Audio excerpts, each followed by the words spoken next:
Hey guys, and welcome back to another episode of the ADHD Diaries. So I made a video on TikTok talking about how to actually lock in with ADHD, and a lot of you guys were telling me to make a full YouTube video on it, so here I am. I've got my notes, I've separated everything into like 5 parts, and we're just gonna go through them as a little beginner's guide. The first thing, of course, is you need to find your purpose, the thing that will give you motivation to actually start, and everyone's purpose is gonna be different. The reason I locked in was because I was tired. I was fucking tired. I was tired of ruining my life. I was tired of living in the same cycles. I was tired of feeling the way that I felt and acting the way that I did. I was tired of being a fucking lard ass, basically.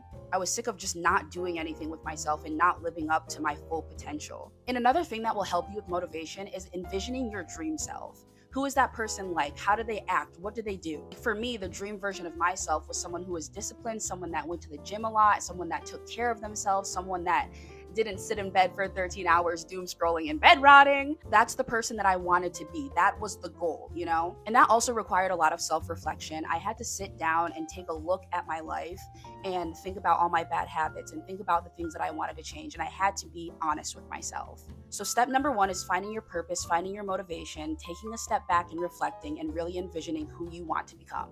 For step number 2, we're really getting into it, and that is to start routines and to start building habits surrounding your goals. And the key to being consistent within your routines is starting small, starting literally microscopic. If you jump into a whole bunch of bullshit right off the rip, you're gonna burn out. You're gonna burn out. So start simply with a morning and a night routine. I want you to write 2 to 3 things you can do in the morning, 2 to 3 things that you can do at night, and do them. And when I say small, I mean small. So like in the morning, you could wake up and make your bed and brush your teeth. That's it. That's it. And as you can stay consistent with those habits, you can start expanding and putting on other habits and other things into your routine. So for me, I simply started with taking my meds in the morning.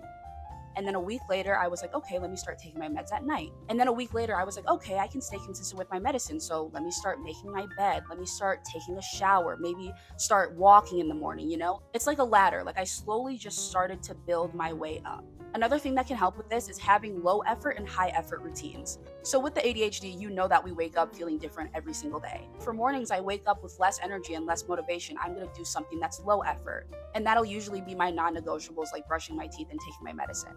Then I'll have a high effort routine for days that I wake up with a lot of motivation and a lot of energy. Everyone's habits are going to be different, but I suggest having habits that are surrounding your goals. So if my goal was to stop my phone addiction, I wouldn't just delete all my social media, throw my phone away, get a flip phone. Like I wouldn't do all that, but maybe I'd start with 1 hour of no screen time.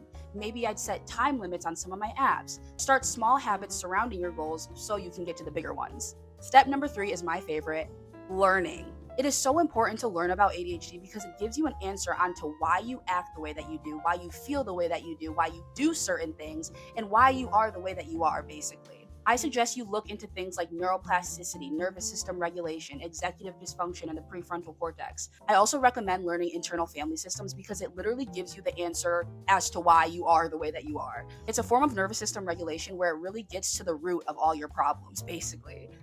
My phone died, but we're on step number 3, and that's nervous system regulation. So I'm going to tell you my top 3 ways on how I regulate my nervous system. Number 1, getting rest, and I mean real rest. There is 7 types of rest. 7! Physical, mental, emotional, social, spiritual, creative, and sensory. So look up the 7 types of rest and see which ones you're lacking in. It is so important to be getting rest, and that could be a whole video in itself. Number 2 is regulating in real time. So in those moments you feel like you're gonna crash out, you're having anxiety, you're stressed out, you're angry, you're overstimulated, you need to start regulating that when those times come. You don't need to be coping, you don't need to be chasing dopamine, you need to be doing healthy coping mechanisms. So if I'm overstimulated, if I'm upset, I'll start tapping, I'll start breathing, I even start singing. Do you know singing and humming is really good for regulating your nervous system also? When you start practicing regulating yourself during the moments of crashing out, you will have less crash outs and it will be so much easier to bring yourself down. Number 3 is healing your gut. Did you know your gut is your second brain? Like literally. I'm starting now to heal my gut by taking a lot of probiotics, taking supplements, taking wellness shots, all that good stuff. I actually want to add one more, and that is practicing stillness, slowness, and silence. So start learning about the nervous system, get yourself out of fight or flight so we can really start locking in. Step number 5, our final step, is to take it day by day and to let go of the perfectionism.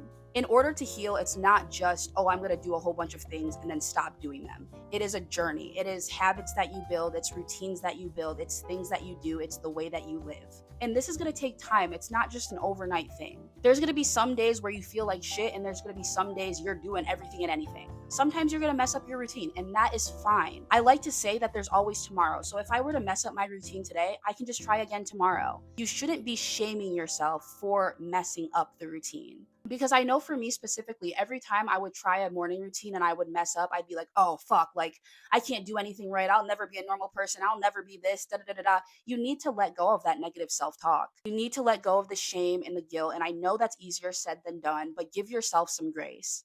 Be patient to yourself, be kind to yourself, and be lenient with yourself. So, for a little recap, step one was to find motivation and to find your purpose. Step two is building routines and building habits surrounding your goals. Step three is learning about ADHD. And step four is regulating your nervous system. And step five is taking it one day at a time. So, I hope you enjoyed the video. I hope you learned something. I hope this gave you motivation to actually lock in. And I hope that this gave you hope that there is hope that you can lock in. So this is just a beginner's guide on how to actually get started and where to start, but I think I want to make this into like a little series. So I'm going to try my best to start making more YouTube videos, but if you want to see more of me, you can go to my TikTok. If you have any questions or suggestions about video ideas, leave them in the comments. So yeah, that's the end of this video and I'll see you guys later. Bye guys.